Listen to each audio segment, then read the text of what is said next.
Hello students, welcome to We Learn. See, in this video we will cover chemical reactions and equations. This is a part 4 video. Already 3 parts have been uploaded in our channel. If you didn't learn those, go and learn those concepts and then come back to part 4 because it is a continuation part. See here, we are going to learn about double displacement reaction.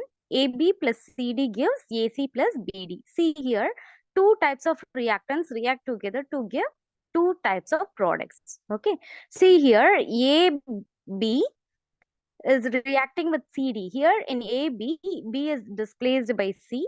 And here in CD, C is displaced by B. So two times, double time the displacement is taking place. So it is a double displacement reaction. One of the example is sodium hydroxide reacts with copper sulfate gives copper hydroxide plus sodium sulfate. Here in sodium hydroxide, sodium is being displaced by copper, and in copper sulfate, instead of copper, sodium comes and attached with sulfate ion. So double time the displacement is taking place. So it is a double displacement reaction.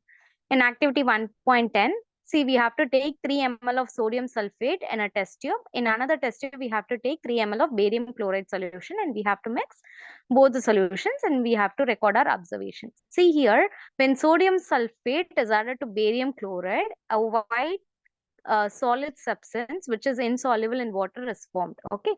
In case if any kind of insoluble substance is formed, then we call that as a precipitate. And if a reaction produces a precipitate, then we call that reaction as a precipitation reaction. See here, in sodium sulfate, sodium has been replaced by barium, thus forming barium sulfate. And in barium chloride, instead of barium, sodium has been displaced. Okay. And sodium chloride is formed. Here, the sodium chloride is nothing but the salt what we use in our kitchen, right? So sodium chloride is soluble in water, so it remains in the solution. And whereas the barium sulfate is insoluble in water, we are using aqueous medium, right? Aqueous means it is in solution with water. Okay.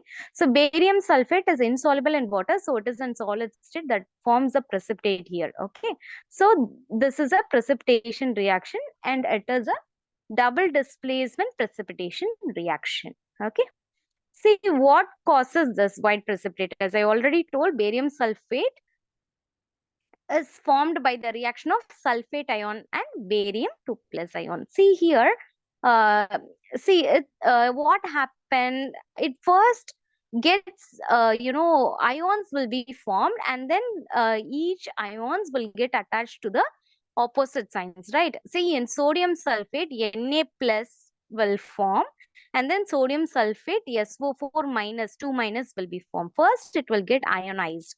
Then in barium chloride, Ba2 plus 2Cl minus will be formed, and both Cl minus will get added to Na plus, and here Ba2 plus will get added to SO4 2 minus. That's what they're talking here about. So the white precipitate is formed by the reaction of sulfate ion and barium ion. The other product is sodium chloride. As I already told, sodium chloride is highly soluble in water, so that remains in the solution. Whereas this barium sulfate is highly insoluble and that forms a precipitate, and it is a double displacement reaction. Next one is a recall activity 1.2. See, in activity 1.2, we have mixed lead nitrate with potassium iodide, right? That forms potassium nitrate plus lead iodide. We are talking about that activity. So what was the color of the precipitate form? Can you name the compound precipitated? See, in that video, we saw that an yellow color precipitate is formed, which is lead iodide. Okay, so the name of the compound formed as a precipitate is lead iodide. Next one is write the balanced chemical equations for this reaction. See, lead nitrate reacts with potassium iodide and forms lead iodide and potassium nitrate. And is this also a double displacement? Of course, it's a double displacement reaction, because in lead nitrate, nitrate has been displaced by iodide, and in potassium iodide has been displaced by the nitrate ion. So it is a double displacement reaction. And next one is, we are going to talk about oxidation and reduction reaction in activity 1.11. Heat a china dish containing about 1 gram of copper powder. What do you observe? So this is a china dish. and we are using a burner, we are heating it, and we are going to see the observation. See here, the surface as we eat, as I already told in our previous video, we have discussed about heating and presence of oxygen. See, in activity 1.1 also we have saw that heating magnesium ribbon in presence of oxygen. If in presence of air we eat any substance, means it will combine with oxygen, right? Similarly, if we eat the copper powder becomes coated with black copper to oxide. So see here, when we eat copper in presence of air, the oxygen present in air will react with the copper and forms copper to oxide. The color of copper to oxide is black. So what happens? The copper powder has been coated with black color. Okay. If hydrogen gas is passed over, see, if we pass hydrogen gas to this copper oxide, again the reverse reaction will take place. The black coating on the surface turns brown as a reverse reaction takes place and copper is obtained. See here, copper oxide plus hydrogen will give copper plus water. See here, if a substance gains oxygen during a reaction, it is said to be oxidized. So if in a reaction, if a substance is going to gain oxygen, means oxidized. So remember OO. If O is added, then it will get oxidized. If a substance loses oxygen during a reaction, it is said to be reduced. See, let us see in this two examples. See here, to copper, oxygen is added, right? Yeah, so in reactant, we have only copper, but in product, oxygen is added and thus forming copper oxide. So oxygen is getting added to this product, right? So it is oxidized. See, in copper oxide, when we add hydrogen, this copper oxide gets converted to only copper. So oxygen is removed from the substance, so it is reduced. Whereas in case of hydrogen, see, only hydrogen is reacting, but in product oxygen is added to hydrogen, thus forming water. So here H2 is getting oxidized and copper oxide is getting reduced and thus forming only copper. Okay, this is what discussed. In other words, one reactant gets oxidized while the other gets reduced during a reaction. Such a reaction is called oxidation reduction reaction or redox reaction. See here, copper is getting added to oxygen. So it is a oxidation reaction. Okay. Here both is taking place, right? Oxidation is happening in hydrogen and reduction is happening with copper oxide. So it is both oxidation and reduction is taking place. So it is a redox reaction. Okay. Oxidation and reduction reaction or redox reaction. See here, the same example. So copper oxide is getting reduced to copper and hydrogen is getting oxidized to water. So it is a redox reaction. And other examples of redox reaction, zinc oxide plus copper will give zinc plus carbon monoxide. Sorry, this is not copper, carbon. See, zinc oxide is getting reduced to zinc and carbon is getting oxidized to carbon monoxide. So both reduction and oxidation is taking place. So it is a redox reaction. Another example is manganese oxide is added with hydrochloric acid. See here, manganese oxide is reduced to manganese chloride and hydrochloric acid is oxidized to water. So it is a redox reaction. See, next is the recall activity 1.1. We eat magnesium ribbon in presence of air, isn't it? So the magnesium ribbon changes to a white substance called magnesium oxide. Is magnesium being oxidized? Is magnesium being oxidized or reduced in this reaction? See, magnesium plus oxygen. See, magnesium is added to oxygen, right? So here the species gains oxygen, so it is oxidized. So Mg has been oxidized. If in reverse way, let us think this reaction in a reverse way order. Magnesium oxide, when we add H2, when hydrogen gas is passed to it, we may get only magnesium plus water. We will get only magnesium. In that case, it will be a reduced reaction. Next one is, have you observed the effects of oxidation reaction in everyday life? So corrosion, you must have observed that iron articles are shiny when new, but get coated with a reddish brown powder when left for some time. This process is commonly known as rusting of iron. See, when we keep this iron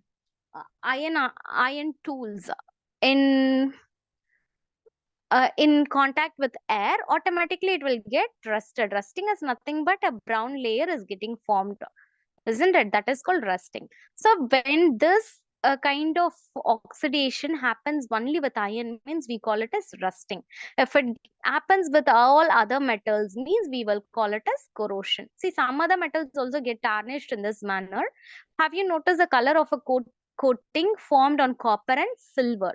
When a metal is attacked by substance around it, such as moisture, acids, etc., it is said to be corroded, and this process is called corrosion. Okay, the black coating on silver and the green coating on copper are two examples of corrosion. So like this in copper or in silver, if this kind of if moisture or acid attacks to this metal and a coating is formed, right? See, in copper and all, you can see a green color coating will be formed if you place the copper metal in presence of moisture or in presence of air or in presence of acid. A green color coating will be formed, that is called corrosion. Actually it is oxidizing the metal. So corrosion causes damage to car bodies, bridges, iron railings, ships, and to all objects made of metals, especially those of iron. Corrosion of iron is a serious problem. Every year, an enormous amount of money is spent to replace damaged products. See, in most of the iron articles, you can see it has been painted or varnish will be applied to those metals. For example, ship. The ship has been painted, right? Especially you can see the surface of the ship, which is in contact with water, has been painted with dark green color paint, right? Those things and all applied just to avoid corrosion. Because people have to spend enormous amount of money just to replace this damaged iron. Next one is rancidity. See, if those kinds of oxidation occurs with food items, then we call it as rancidity. Have you ever tasted or smelled the fat or iron containing food materials left for a longer time? When fats and oils are oxidized, they become rancid and the smell and taste changes. Usually substances which prevent oxidation, antioxidants, are added to food containing fats and oils. Keeping food in airtight containers helps to slow down oxidation. Do you know that chips manufacturers? Yes. See, students, in chips packets and all, we can see that it is filled with nitrogen gas, because to some extent nitrogen is inert. Okay, inert means it don't react that much easily. Okay, so just to avoid this oxidation of fat items, we are filling the chips packets with the, because chips and all will be fried in oil, right? So it contains fat. To avoid this oxidation of fat, the packet is being filled with nitrogen gas, okay, so that the food can last longer. And this is question and answer session. See, why does the color of copper sulfate solution changes when an iron nail is dipped in it? This is activity 1.9. Do you remember we will dip iron nail into copper sulfate solution, and after few minutes we will compare both the test tubes. See here, iron nail is Fe and blue copper sulfate is CuSO4. When iron nail is kept in it, see, iron is more reactive than copper. So it displaces copper from copper sulfate solution and forms ferrous sulfate, which is greenish blue. Okay. And the color displaces deposits around nails, giving it color of reddish brown. See, iron, we saw that electrolysis will be happening there, right? And copper sulfate, copper is being displaced by iron, and the solution forms iron sulfate, and copper being more reactive, that will get deposited in iron nail. Thus, the iron nail will become reddish brown. Okay. Next one is given example of a double displacement reaction other than one given in activity 1.10. Okay. See here another example, potassium bromide reacts with sodium chloride will give potassium chloride plus sodium bromide. Here in potassium bromide, bromide ion is being displaced by chloride, and in sodium chloride, chloride is being displaced by bromide. Thus, 2 times the displacement is taking place. So it is a double displacement reaction. Next one is identify the substance that are oxidized and the substance that are reduced in the following reaction. Sodium reacts with oxygen and forms sodium oxide. Here in sodium, oxygen is added, so it is getting oxidized. Sodium is getting oxidized. Next, copper oxide reacts with hydrogen, gives copper plus water.